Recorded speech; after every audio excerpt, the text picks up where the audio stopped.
অনুপম রায় গায়ক, তিনি কি বলেছেন আমাদেরকে শোনাবো।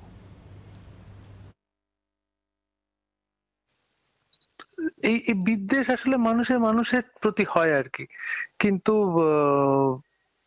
এটাকে জিইয়ে রাখা বা এটাকে বাঁচিয়ে রাখাটা রাজনৈতিক কারণে কারোর লাভ হতে পারে, রাজনীতির দিক থেকে কারোর লাভ হতে পারে, কিন্তু আমরা তো রাজনীতির মানুষ নই, আমরা শিল্পী, আমরা সাধারণ মানুষরা।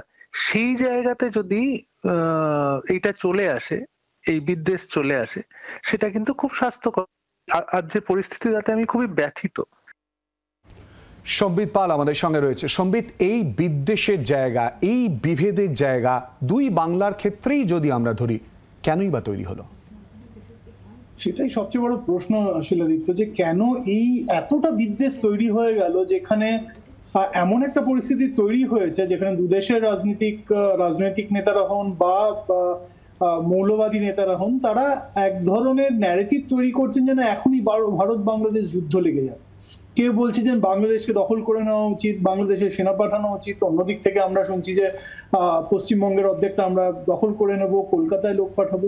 এই যে পরিস্থিতির সৃষ্টি হলো, সেটা একদিনে তো হয়নি, সেটা ধীরে ধীরে ধীরে ধীরে বেড়েছে, এবং তার কালমিনেশন আমরা এখন এই মুহূর্তে দেখতে পাচ্ছি এই ধরনের যে সমস্যাগুলো তৈরি হয়েছে, যে বিদ্বেষ তৈরি হয়েছে তার উপরে।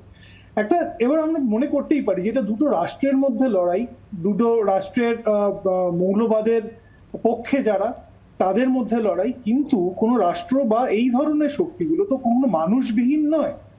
তো এই যে বিদ্বেষটা, সেটা ছড়িয়ে পড়ছে, সেটা এপার বাংলাতেও ছড়িয়ে পড়ছে, ওপার বাংলাতেও ছড়িয়ে পড়ছে। আমরা যারা ভাবছি প্রগতিশীল মানুষরা, তারা এগিয়ে আসবেন, তারা হয়তো আসছেন, কিন্তু তারা কি সংখ্যালঘু হয়ে পড়ছেন, সেই আশঙ্কা থেকে যাচ্ছে। বিদেশে গিয়ে আমার পাকিস্তানি অনেক বন্ধু হয়েছে, তারা কোনোদিন ভারতবর্ষে আমার বাড়িতে আসতে পারবে না, আমি তাদের বাড়িতে কোনোদিন যেতে পারবো। বাংলাদেশি বহু বন্ধু আমার রয়েছে, এবং যারা আজকে প্যানেলে রয়েছেন তাদেরও অনেকে বাংলাদেশি বন্ধু রয়েছে। তবে কি এমন অবস্থা তৈরি হবে যখন বাংলাদেশের বন্ধু সে কলকাতাতে আর আসতে পারবে না? মানে এই পরিস্থিতির দিকে কি আমরা যাচ্ছি? বাংলার আওয়াজ, বাঙালির আবেগ, জি 24 ঘন্টা।